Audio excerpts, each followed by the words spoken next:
Bom, Sérgio Moro traiu mais uma vez. Ele se apresentou ao Podemos como pré-candidato a presidente. Com isso, mobilizou políticos desse setor.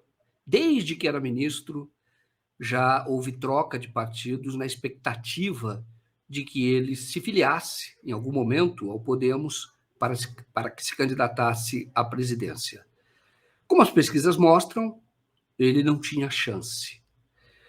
Mas Moro, efetivamente, talvez nunca quisesse ser candidato a presidente. Ele manteve o nome dele em evidência e agora vai para um partido maior, ou foi para um partido maior, o União Brasil, que é uma fusão do DEM e do PSL, e pode ser candidato a deputado federal ou ao Senado. Ele será candidato a algum cargo porque Sérgio Moro precisa de foro privilegiado. Tudo o que Moro fez é passível de investigação e pode, em algum momento, levá-lo à prisão. Com uma cadeira na Câmara ou no Senado, porque é uma possibilidade também a disputa ao Senado por São Paulo, ele consegue uma proteção maior. Mas não é só isso que o mobilizou com certeza. Política movimenta muito dinheiro, seja pelo fundo partidário, ou seja por agentes econômicos com interesse no poder do Estado. O Moro está indo para o time do Dória. Embora o Dória esteja no PSDB, e o Dória desistiu da desistência da candidatura à presidência, ele deve jogar pesado numa candidatura agora como alternativa ao Jair Bolsonaro, já que não seria alternativa ao Lula, que tem um campo já bastante definido e construiu uma aliança, ou tem construído uma aliança para ocupar e tem ocupado, inclusive, o que antes, ou que se poderia chamar de terceira via. Por que o Dória pode ser beneficiado? Porque o que se está costurando agora é uma aliança com o Dória como candidato a presidente, tendo como vice Simone Tebet, portanto, o PSDB e o MDB. E nesta aliança poderia entrar a União Brasil. Porque quem ainda tem muita influência no União Brasil, sobretudo em São Paulo, é o Rodrigo Garcia. Ele, durante todo o tempo, toda a carreira política dele, foi do DEM, que se uniu ao PSL para formar essa nova legenda. Então, nessa costura, o Moro poderia ser candidato a deputado, o que garantiria uma vaga a ele na Câmara ou ao Senado, o que talvez não garanta uma vaga a ele no Senado. Portanto, um pouco mais arriscado.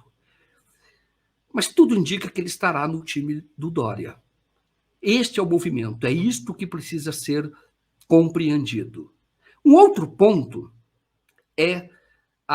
que é preciso se analisar agora é a própria personalidade do Sérgio Moro. Nos 3 meses em que eu apurei ou investiguei fatos relacionados à sua trajetória pública, eu pude constatar que o Sérgio Moro ele é extremamente individualista. E o Sérgio Moro costuma ter informação, acumular informação para acumular poder. As pessoas dizem isso em Cascavel, que foi a primeira jurisdição em que ele foi titular. E lá em Cascavel, o único jogo que ele fazia era com a esposa dele, que se beneficiava da presença do Moro na Justiça Federal. E isso quem falou foram os advogados assim, experientes, tributaristas na área tributária, né, experientes lá de Cascavel. Eles chegaram a fazer uma reclamação, foram até o procurador dizer, olha, com esse juiz estão acontecendo coisas terríveis, porque as ações estão sendo dirigidas em benefício da esposa dele. Na época, estavam bem casados, ou estavam para casar, que é a Rosângela Moro. Isso foi falado formalmente. O procurador da época, o Celso Treis, disse isso na entrevista que está no documentário. E esta reclamação chegou também ao Conselho, à subseção da OAB, né, ou à seção, melhor dizendo, da OAB, lá no estado do Paraná.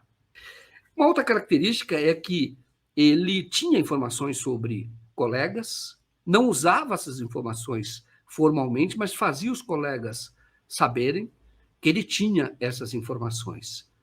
Os juízes que sucederam Sérgio Moro lá em Cascavel foram acusados de vender sentença. E um servidor do cartório foi, inclusive, demitido porque acabou assumindo toda a culpa por essa venda de sentenças. Havia um esquema, portanto, lá em Cascavel.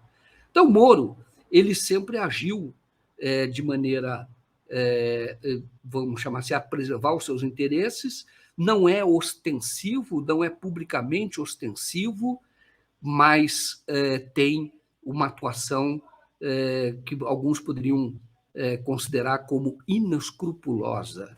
E, com isso, ele foi tendo poder na Justiça Federal. Agora, na política, o Podemos apostava no Sérgio Moro, investiu no Sérgio Moro. Até se desgastou com o Sérgio Moro por conta de alguns parlamentares ameaçarem deixar a legenda por conta da presença dele lá, já que, como candidato a presidente, ele não estava agregando nem levando os votos que se esperaria.